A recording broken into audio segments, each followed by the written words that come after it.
Big day in Hartford tomorrow. State lawmakers from all corners of Connecticut will head back to the Capitol for the start of the 2025 legislative session. News 8 political reporter Mike Cerulli has a preview of what's to come. At the top of the agenda for the 187 state lawmakers will be the passage of a two-year budget that will in all likelihood exceed $50 billion. Now, where is all that money going? And what does any of it have to do with these? Answering those questions will be the biggest debate of this session.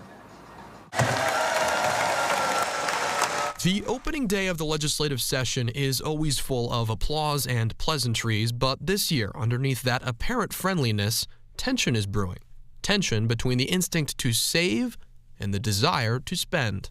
8 years ago, lawmakers placed a series of controls around state spending intended to rein in looming deficits and pay down tens of billions in pension debt. They call those controls fiscal guardrails, and it's a phrase you're going to hear a lot in this session. We adhere to the fiscal guardrails. Fiscal guardrails. Guardrails. Honoring the guardrails. Those fiscal guardrails that I talked about. Good fiscal guardrails. The guardrails function as a sort of forced savings plan for the state and have resulted in budget surpluses and a record rainy day fund. The Democratic governor and Republican leaders are big fans. I considered the guardrails one of the platforms for our prosperity. I've appreciated our governor standing the line on the fiscal guardrails, and I will continue to stand with him. But not everyone is so sure about continuing the guardrails in this year's budget.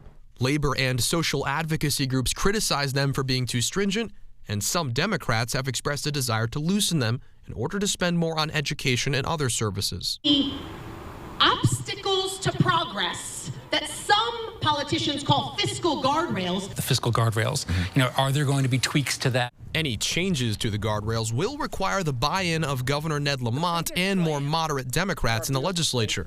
Democrats hold supermajorities in both the state House and state Senate. Republicans have warned breaking the guardrails could result in future tax hikes. For all the differing opinions over the state budget, one thing is certain. Lawmakers have a limited amount of time to resolve this problem, and the clock starts now.